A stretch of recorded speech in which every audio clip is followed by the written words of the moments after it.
ನನ್ನೆಲ್ಲ ಪ್ರೀತಿಯ ವಿದ್ಯಾರ್ಥಿಗಳಿಗೆ ನಿಮ್ಮ ನೆಚ್ಚಿನ ಚಾನಲ್ಗೆ ಸ್ವಾಗತ ಸುಸ್ವಾಗತ. ಪ್ರೀತಿಯ ವಿದ್ಯಾರ್ಥಿಗಳೇ, ಇವತ್ತು ನಾವು ಗ್ರಾಮರ್ ಆ್ಯಂಡ್ ಕಂಪೋಸಿಷನ್ 10ನೇ ತರಗತಿ ಮತ್ತು 9ನೇ ತರಗತಿಗೆ ಸಂಬಂಧಪಟ್ಟ ಕೆಲವು ಪ್ರಮುಖವಾಗಿರ್ತಕ್ಕಂತಹ ಗ್ರಾಮರ್ ಅಂಶಗಳನ್ನು ಪಾಯಿಂಟ್ಸ್ಗಳನ್ನು ಇವತ್ತು ಇಲ್ಲಿ ನಾವು ಡಿಸ್ಕಷನ್ ಮಾಡ್ತಾ ಸಾಗೋಣ. ಮೊದಲಿಗೆ ಕೊಲೊಕೇಶನ್ಸ್ ಅಂತ ಕರೀತೇವೆ. ಏನಿದು ಕೊಲೊಕೇಶನ್ಸ್ ಅಂತಂದರೆ, ಇಲ್ಲಿ ಅದರ ಬಗ್ಗೆ ನಾವು ಮೊದಲು ಡೆಫಿನಿಷನ್ ನೋಡ್ಕೋಬೇಕು. The habitual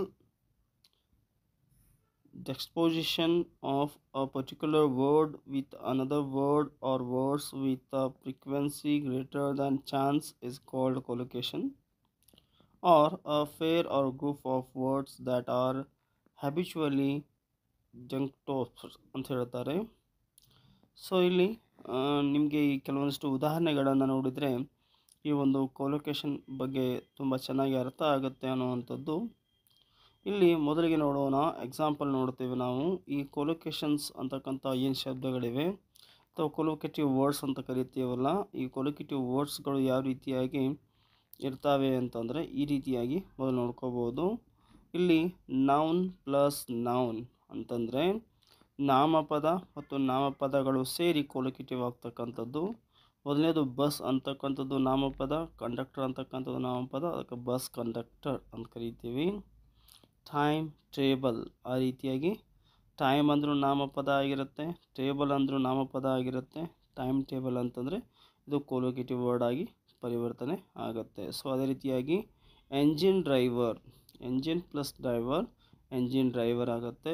action movie, action plus movie ಏನಾಗಿರುತ್ತೆ, ಆ್ಯಕ್ಷನ್ ಮೂವಿ ಆಗುತ್ತೆ. ಇದು ನೌನ್ ಪ್ಲಸ್ ನೌನ್ ಅಂದರೆ ನಾಮಪದ ಮತ್ತು ನಾಮಪದಗಳು ಕೂಡಿಕೊಂಡು ಕೊಲೊಕೇಟಿವ್ ಆಗ್ತಕ್ಕಂಥದ್ದು.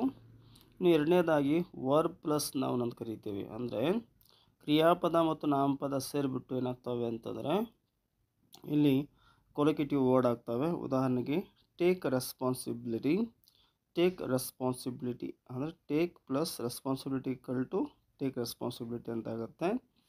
ಸೊ ಮೇಕ್ ಪ್ಲಸ್ ಎಫರ್ಟ್ ಅಂದರೆ ಮೇಕ್ ಪ್ಲಸ್ ಎಫರ್ಟ್ಸ್ ಅಂತಂದರೆ ಮೇಕ್ ಎಫರ್ಟ್ಸ್ ಅಂತ ಆಗುತ್ತೆ. ಇವು ತುಂಬ ಕಡಿಮೆ.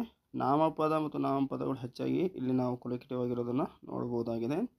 ಸೊ ಇನ್ನು ಅಡ್ಜೆಕ್ಟಿವ್ ಮತ್ತು ನೌನ್ ಆಗ್ತವೆ ಅಂತೇಳಿ. ಅಡ್ಜೆಕ್ಟಿವ್ ಅಂದರೆ ಗೊತ್ತಾಗುತ್ತಲ್ಲ ನಿಮಗೆ, ವಿಶೇಷಣ ಅಂತ ಕರಿತೀವಿ ಕನ್ನಡದಲ್ಲಿ.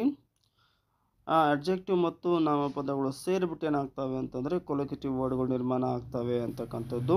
ಯಾವ ರೀತಿ ಆಗ್ತವೆ ಅನ್ನೋದಕ್ಕೆ ಉದಾಹರಣೆ ನೋಡ್ತಾ ಇದ್ದೇವೆ. Strong plus coffee, strong coffee. ಇಲ್ಲಿ ಸ್ಟ್ರಾಂಗ್ ಅಂತಕ್ಕಂಥದ್ದು ಅಡ್ಜೆಕ್ಟಿವ್ ಮತ್ತು ಕಾಫಿ ಅಂತಕ್ಕಂಥದ್ದು ನಾಮಪದವಾಗಿದ್ದು ಸ್ಟ್ರಾಂಗ್ ಕಾಫಿ ಅಂತ ಆಗುತ್ತೆ. ಹಾಗೆ ಫ್ರೈಟ್ಫುಲ್ ಪ್ರಪೋಸಿಷನ್, ಫ್ರೈಟ್ಫುಲ್ ಅಂತಕ್ಕಂಥದ್ದು ಅಡ್ಜೆಕ್ಟಿವ್, ಪ್ರಪೋಸಿಷನ್ ಅಂತಕ್ಕಂಥದ್ದು ನಾಮಪದ. ಎರಡೂ ಸೇರಿ ಕೊಲೊಕೇಟಿವ್ ಆಗ್ತವೆ, ಅದಕ್ಕೆ ನಾವು ಫ್ರೈಟ್ಫುಲ್ ಪ್ರಪೋಸಿಷನ್ ಅಂತ ಕರಿತೀವಿ. ಡೀಪ್ ಫೀಲಿಂಗ್ ಅಂತ ಹೇಳ್ತಾರೆ. ಡೀಪ್ ಅಂತಕ್ಕಂಥದ್ದು ಅಡ್ಜೆಕ್ಟಿವ್, ಫೀಲಿಂಗ್ ಅಂತಕ್ಕಂಥದ್ದು ಏನಾಗುತ್ತೆ ಅಂದರೆ ನಾಮಪದವಾಗುತ್ತೆ. ಡೀಪ್ ಫೀಲಿಂಗ್, ಡೀಪ್ ಪಾಕೆಟ್ಸ್, ಹಾಗೆ deep sleep, deep trouble. So ಈ ರೀತಿಯಾಗಿ ನಾವು ಅಡ್ಜೆಕ್ಟಿವ್ ಪ್ಲಸ್ ನೌನ್ಗಳನ್ನು ಸಹಿತ ಏನು ಮಾಡ್ಬೋದು, ಕೊಲೊಕೇಶನ್ ಮಾಡ್ಬೋದು ಅಂತ ಹೇಳ್ತಾರೆ. ಇನ್ನು ಕಂಪೌಂಡ್ ವರ್ಡ್ಸ್ ಬರ್ತವೆ, ಅವುಗಳನ್ನು ಸ್ವಲ್ಪ ನೋಡೋಣ ನಾವಿಲ್ಲಿ. The words formed by using smaller words to make new large word without any space between the words.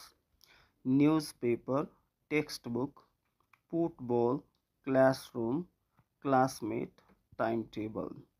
ಇದರ ನಡುವೆ ನಾವು ಸ್ಪೇಸ್ ಕೊಡೋದಿಲ್ಲ. ಎರಡು ಸಣ್ಣ ಸಣ್ಣ ಏನು ಮಾಡ್ತೀವಿ ಅಂತಂದರೆ ಪದಗಳನ್ನು ಅಥವಾ ಶಬ್ದಗಳನ್ನು ಕೂಡಿಸ್ತೀವಿ ಅಂಥೇಳಿ. ಇನ್ನೇದು ನ್ಯೂಸ್ ಪೇಪರ್, ಇಲ್ಲಿ ನ್ಯೂಸ್ ಬೇರೆ ಪೇಪರ್ ಬೇರೆ, ಅದು ಸಹಿತ ನಾವಲ್ಲಿ ಒಂದಿಷ್ಟು ಸ್ಪೇಸ್ ಕೊಡಲಾರ್ದೆ ನಾವೇನು ಮಾಡಿದ್ದೀವಿ ಅವುಗಳನ್ನ ಸೇರಿಸಿದ್ದೀವಿ. ನ್ಯೂಸ್ ಪೇಪರ್ ಅಂತ ಆಗುತ್ತೆ. ಟೆಕ್ಸ್ಟ್ ಬುಕ್ ಅಂತ ಕರಿತೀವಿ. ಇಲ್ಲಿ ಟೆಕ್ಸ್ಟ್ ಮತ್ತು ಬೇರೆ ಬುಕ್ ಬೇರೆ, ಅವೆರಡನ್ನ ಸೇರಿಸಿದ್ದೇವೆ. ಫುಟ್ಬಾಲ್, ಫೂಟ್ ಅನ್ನುವಂಥದ್ದು ಬೇರೆ, ಬಾಲ್ ಅಂತಕ್ಕಂಥದ್ದು ಬೇರೆ, ಫುಟ್ಬಾಲ್ ಮಾಡಿದ್ದೇವೆ. ಆ ರೀತಿಯಾಗಿ classroom, classmate, time table.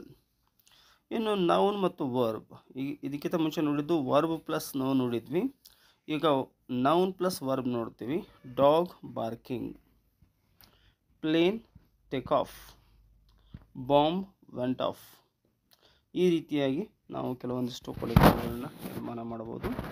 ಹೆಚ್ಚಿನ ಒಂದಿಷ್ಟು ಓದಿಗಾಗಿ ನಿಮ್ಮ ಎಕ್ಸಾಮ್ಗೆ ಸಹಾಯ ಆಗಲಿ ಅಂತಕ್ಕಂಥ ಒಂದು ವಿಚಾರವನ್ನು ಇಟ್ಕೊಂಡು ಇಲ್ಲಿ ಕೆಲವೊಂದಿಷ್ಟು ಇಂಪಾರ್ಟೆಂಟ್ ಆಗಿರ್ತಕ್ಕಂತಹ ಕೊಲೊಕೇಟಿವ್ ವರ್ಡ್ಗಳನ್ನು ಕೊಡಲಾಗಿದೆ. ಪರೀಕ್ಷೆಯಲ್ಲಿ ಇದೇ ತೆರನಾಗಿ ನಿಮಗೆ ಕೇಳಲಾಗುತ್ತೆ ಒಂದು ಅಂಕಕ್ಕಾಗಿ. ಸೊ ಸ್ಪೀಡಿ ಅನ್ನೋದು ವಾಕ್, ರಿಕವರಿ, ರೀಡಿಂಗ್, ಕುಕಿಂಗ್ ಅಂತ ಕೇಳಿದಾಗ ಸ್ಪೀಡಿ ರಿಕವರಿ ಸರಿಯಾದ ಉತ್ತರವಾಗಿರುತ್ತೆ ವಿದ್ಯಾರ್ಥಿಗಳೇ. Trembling ice, hair, feet, chicks ಸರಿ. ಟ್ರೆಂಬ್ಲಿಂಗ್ ಅಂದರೆ ನಡುಗೋದು ಅಂತ ಅರ್ಥವನ್ನು ಕೊಡುತ್ತೆ. ನಡುಕ ಅಂತ ಅರ್ಥವನ್ನು ಕೊಡೋದ್ರಿಂದ ಟ್ರೆಂಬ್ಲಿಂಗ್ ಫೀಟ್ ಕಾಲುಗಳು ಅಥವಾ ಪಾದಗಳು ನಡುಕ್ತಾ ಇದ್ದು ಅಂತ ಅರ್ಥವನ್ನು ಕೊಡುತ್ತೆ. Snoring notice, sound, break, talk.